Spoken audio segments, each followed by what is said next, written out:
Well, good morning and welcome to our service here at Pleasant View by means of YouTube. This morning we are going to do like we have done for the last several weeks and go back to the Gospel of Mark chapter 1. We're going to try to wrap things up this morning in that chapter. And the chapter ends with a very interesting story. And of course, the Gospels are full of good stories, and this is no different. Let me share with you that story found in Mark chapter 1, beginning in verse 40. Now a leper came to him, that is Jesus, imploring him, kneeling down to him, and saying to him, "If you are willing, you can make me clean." Then Jesus, moved with compassion, stretched out his hand and touched him, and said to him, "I am willing, be cleansed." As soon as he had spoken, immediately the leprosy left him, and he was cleansed. And he strictly warned him and sent him away at once, and said to him, "See that you say nothing to anyone, but go your way, show yourself to the priests, and offer for your cleansing those things which Moses commanded as a testimony to them."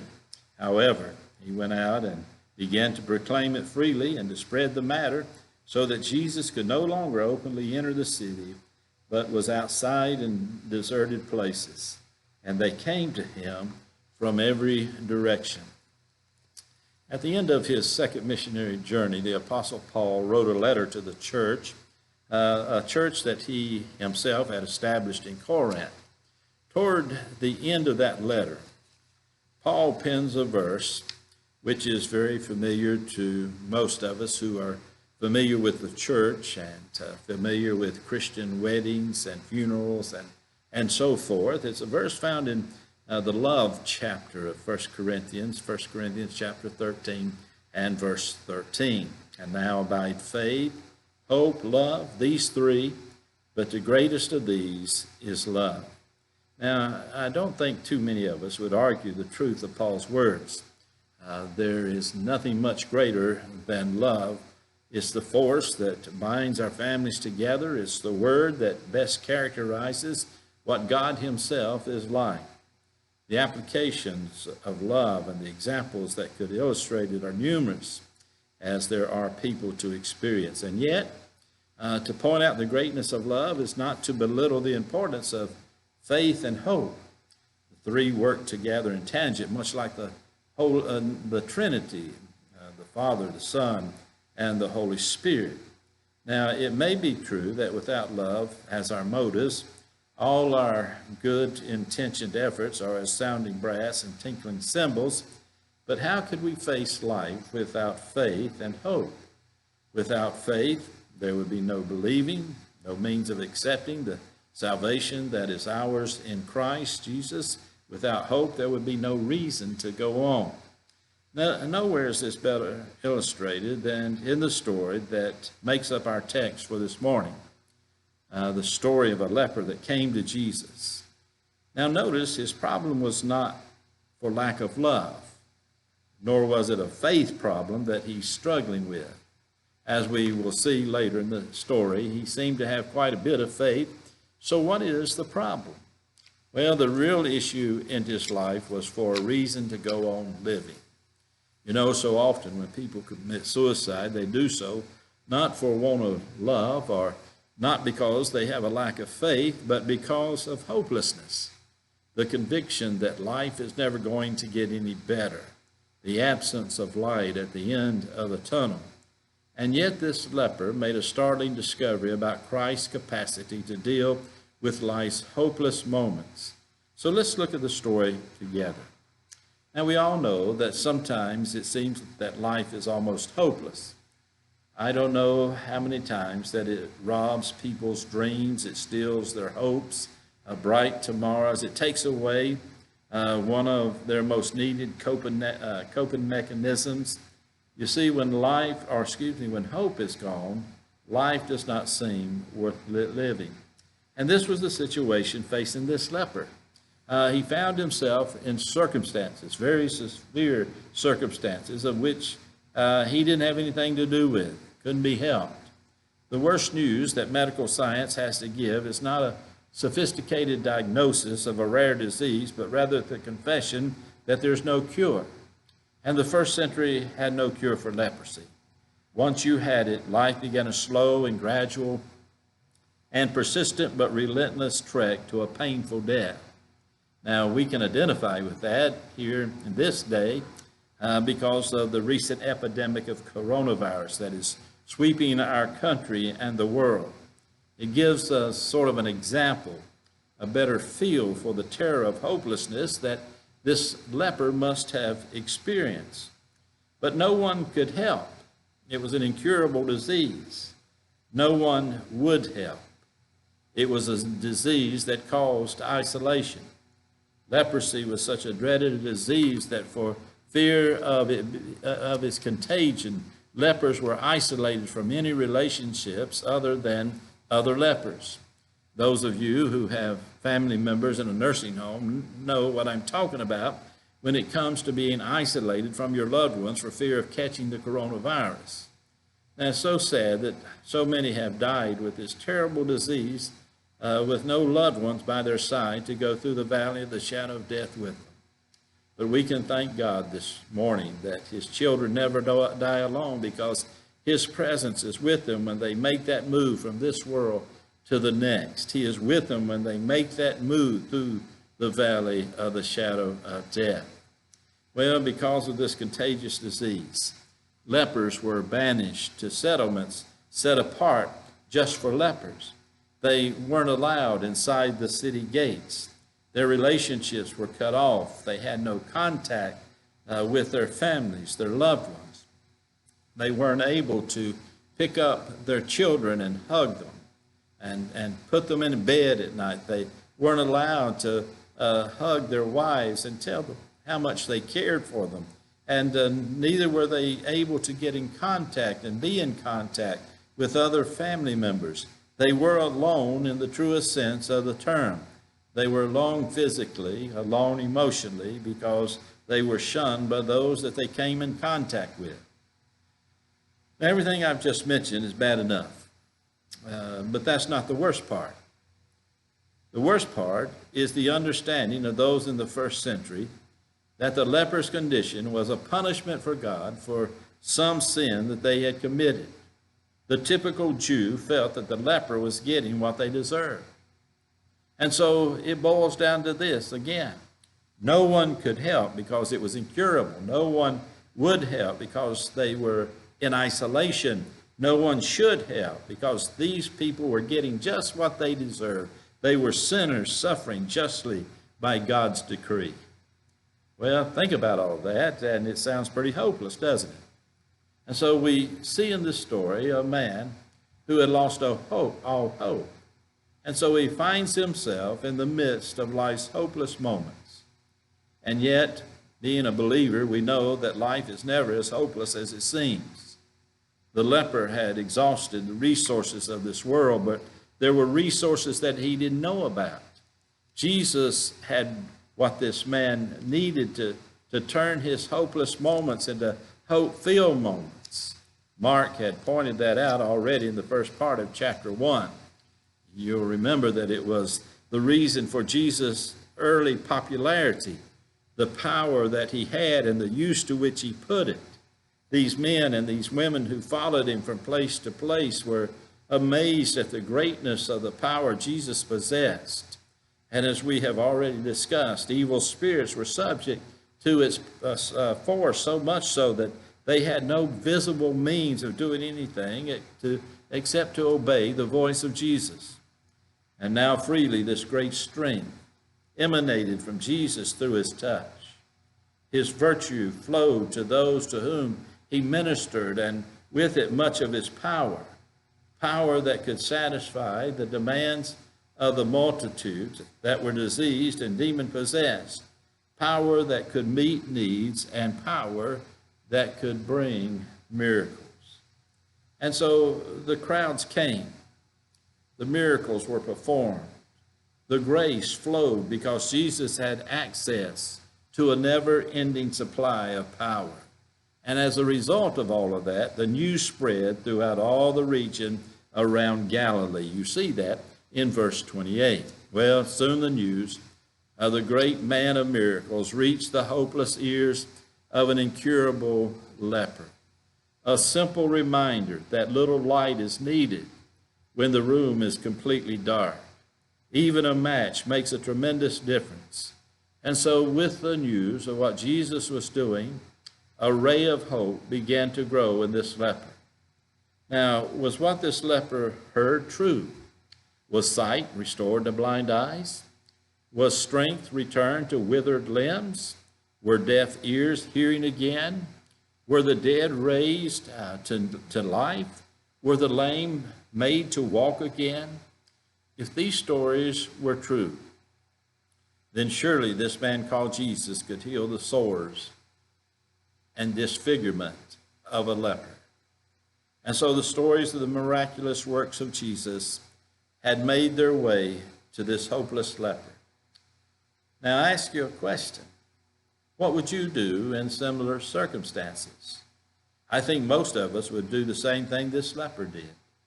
Somehow we would make our way to Jesus, and somehow we would find him, and we would tell him our story, and we would beg him to heal us. Well, that's what this leper did. And so with a hope-filled boldness, this leper violated all the laws that forbid him from entering the city, not to mention holding a conversation with someone, and he made his way to Jesus. He approached Jesus with a renewed confidence, believing that Jesus could do for him what he had done for others. Now listen, Jesus has what we need to instill hope in those who have lost all hope. And yet none of this becomes a reality until we bring our hopelessness and our hopeless situations to him. As I was thinking about this, I was thinking about the events of the past few weeks and thinking about how things don't look so good for our country. Not only are we facing a medical pandemic, we are also facing a cultural pandemic. And maybe you have been saying to yourself, what in the world is going on in this nation? What is the problem? I've never seen things like they are now. Not just because of the coronavirus, but because of all the protesting and all the destruction that's taken place because people are taking advantage of a situation and they're rioting in the streets. They're stealing from people. And so what's going on here? And then when we realize what it's all about, the real issue concerning both of these pandemics comes from a spiritual pandemic that has been gradually growing in our nation over the last umpteen years. And much like leprosy in Jesus' day, things seem to be pretty hopeless at this time. I know I've often thought to myself, boy, I'm glad I don't have grandchildren to raise in this kind of situation. And of course, that doesn't help those of you who do. But again, there are times when things seem hopeless and they're really not as hopeless as they seem. But I think you would agree with me that this nation has wandered far from the value system established by God for how human beings are to live and how we're to act and how we're to get along with one another. We've decided how we are going to treat each other, and we've moved away from the standards that God has set in his word when it comes to race and classes of people. Listen to the words of 2 Chronicles 15, verses 5 through 6. And in those times there was no peace to the one who went out, nor to the one who came in, but great turmoil was on all the inhabitants of the lands. So nation was destroyed by nation and city by city, for God troubled them with every adversity. Now the Israelites at this time had so hardened their hearts toward God and rebelled against the laws that he had set up, that he intervened by causing a constant state of problems. Now, what does that have to do with what is taking place in this country? Listen, as one writer has put it, if God is the cause of your problem, It doesn't matter what you come up with and try and fix it, because only God is your solution. Another writer said it this way: sometimes it takes a mess to make a miracle. And so the root of the problem we face in our nation today, those problems are clearly spiritual. Read the Old Testament and you will discover that God oftentimes allowed chaos to reign for the expressed purpose of creating a heartfelt calling by his people for help. In other words, things begin to happen and things get so bad that finally people drop to their knees and they beg God to intervene. Well, I believe that that's what God is doing in this country right now. He is allowing the chaos that we are experiencing as a nation so that we will look to him for healing. And until we're willing to humble ourselves and look to him for that healing, we're going to continue down the same road of destruction. God has spoken on the issues at hand in this nation. And when he speaks, he doesn't stutter. He has spoken about racism. He has dealt with the issue of homosexuality. He has spoken about class warfare. He has spoken about equality and elitism and indulgences and culturalism. He has spoken about murder, and that includes the murder of innocent babies. Now, don't you find it interesting that the media has been focused over the last couple of weeks on the unjust murder of one man? And certainly that man's death was an unjust death. He shouldn't have died at the hands of a policeman. But you have noticed that during that process that politicians have put their 2 cents worth in seizing the opportunity to win another vote, to have another photo opportunity. People have marched in the streets. Rioters have looted stores and destroyed property, all in the name of one man who was murdered at the hands of a police officer. But here's the irony. Every day, thousands of innocent children are murdered at the hands of doctors, and the politicians and the media say nothing. They're silent. And you say, well, why is that? Well, it's because a lot of folks pick and choose what they want to consider to be right or wrong. And as a result, this nation is experiencing a spiritual death, much like the leper in Jesus' day would have experienced physical death had not Jesus healed him. Now, I don't know where you live, but I know here in our area, when we leave the church, you will go by a multitude of churches probably before you get to where you live. Almost a church on every corner. And so it begs the question of, if there are this many churches in this area, why are we in such a mess? And the answer is because we have failed to bring God's perspective to bear on the situation. If we're going to ever fix all the madness and the chaos, it will be when we as a nation turn to God. Someone has rightly said, this is a defining moment for us as citizens to decide whether we want to be one nation under God or a divided nation apart from God. If we don't answer that question correctly, and if we don't answer it quickly, we won't be much of a nation at all. Well, like the leper in our story, we bring our hopeless moments to Christ. Notice in our story, the leper's request was as direct as his manner. And no doubt Jesus appreciated the kind of directness that this leper demonstrated. But in spite of such enthusiastic boldness, there was humility in his request. Mark tells us that he made his plea upon his knees. He simply says, if you are willing, you can make me clean.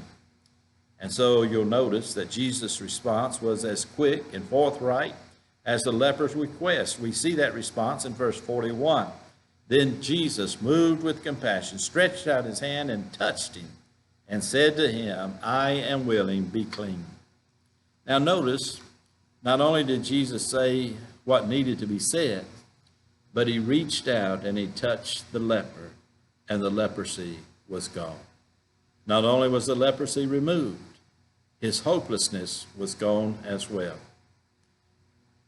We know that leprosy is not the problem that it was in the first century, and yet hopelessness has hardly disappeared. It continues all around us. Ruined lives, shattered dreams, broken hearts. All of these things are the wreckage that hopelessness leaves in its wake as it rampages through the hearts and the lives of so many people in the 21st century. And yet, what a difference Jesus can make. He has the power that can take life's moments of hopelessness and turn them into moments of joy. All we have to do, like the leper, is come to him and make our hopelessness known to him. And so you may be here today and are listening today, and maybe you're living one of those hopeless lives. Everything in your life may seem topsy-turvy and turned upside down, and you don't see any room for hope. But let me tell you today that Jesus is the answer to your hope. If you will put your faith and trust in him, there is light at the end of the tunnel. Just give your heart and life to him and trust him to do what's best for you. God bless you. Have a wonderful day.